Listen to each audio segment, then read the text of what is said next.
Allez, pour terminer, voici le deuxième épisode de notre feuilleton de la semaine. Hier, nous vous parlions de cette aventure humaine entre Paris et l'Ukraine, celle de copines qui ont décidé de conduire un convoi humanitaire pour aider les réfugiés ukrainiens. Après avoir collecté les dons et chargé les camions, direction la Pologne, 1500 km, de longues journées pleines d'imprévus et des nuits bien courtes. Vous allez le voir, reportage Karine Henry, Luc Hortel et Christophe Brachard. Ah bah moi ça la gueule. Hein. Là, il va falloir qu'on trouve une place pour mettre ta valise. Ta valise, on va essayer de la mettre. Attends, on va essayer de la mettre là-haut. Ouais, si t'arrives à la rentrer. Vas-y, si t'arrives à la mettre là. Mais alors après, on fait clac-clac. Hein. Joël l'avait dit, tout ne rentrerait pas. Nous, c'est mort de chez mort. On est. Le reste, les poussettes et les berceaux, iront dans le camion de Gaël. Attention, excuse-moi Patricia. C'est des lourds. En fait, ça c'est lourd. C'est pour ça qu'on vous les a amenés. Gaëlle, la spécialiste de la logistique, la reine de l'organisation. Non, il vaut mieux prendre ça parce que ça, il y a une date de péremption en octobre. Gaëlle s'est occupée du gros matériel médical, de l'essentiel en temps de guerre.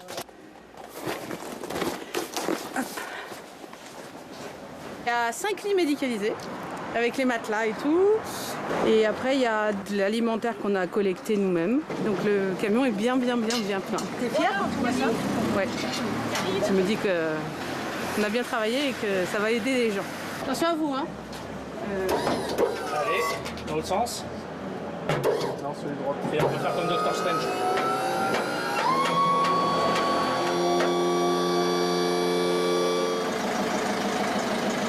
Les camions partent le ventre lourd. Les cœurs ne sont pas beaucoup plus légers. Traverser la France, l'Allemagne, la Pologne et peut-être entrer en Ukraine, un long cheminement. Joël en tête, Gaël à sa suite. C'est la première fois que la responsable informatique peut participer au convoi. Au moment de partir, j'ai pris quelques minutes parce que j'avais vraiment envie de pleurer, quoi. J'ai vraiment la boule au ventre et se dire ça y est, c'est bon, on y va. Une première étape de 550 km jusqu'en Alsace. Des copines et un troisième camion les attendent à Colmar. Alors, attention, j'arrive avec mon camion, ok? On peut tracer si elle se sent à conduire. C'est juste qu'il faut qu'on tourne, quoi. Des brayes. Oui, non, mais c'est tu tires. Tu voilà. Ok, le tien. Voilà. Okay. Mais elle a eu peur. Excuse-moi, j'ai mes 5 premières minutes où je découvre ce camion. Dans chaque véhicule, 3 conductrices. Les filles se relaient jour et nuit. Nous, ça renforce l'amitié qu'on a entre nous, la solidarité et puis ce sentiment d'être un peu utile, quoi. Le soleil a presque disparu quand elles arrivent à Colmar.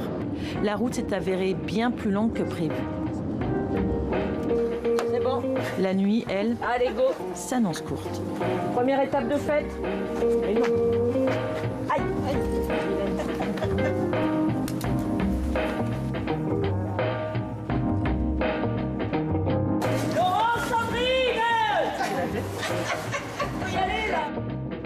Ce matin, les troupes sont dissipées. Anouk, du camion Alsace, distribue les feuilles de route. Donc je veux une responsable par camion. Je la Bernadette. vois suffisamment souvent. Le moment est solennel. Ça c'est pour le nord. Et toi, tu as le tien. Ouais. Qui c'est qui est responsable dans ton camion? Oh, c'est mon camion alors. C'est ton C'est mon camion, c'est mes emmerdes. Les 3 équipes s'élancent avec entrain. Un dernier utilitaire parti du nord de la France les retrouvera ce soir en Pologne, à 960 km de là. 10 heures de route, enfin, sur le papier.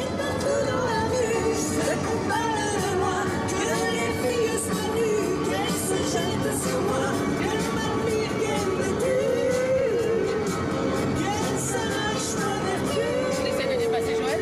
Ah ouais. Alors là, avec pas possible.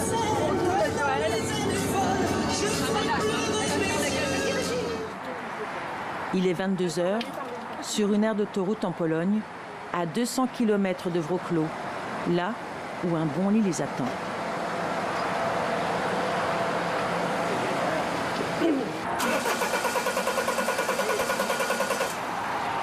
Mais la batterie là, elle a l'air bonne. Il a calé, il redémarre pas. S'il redémarre pas, on est mal. Hein. Je te tiens au courant, bisous. Ouais, ça marche, bisous.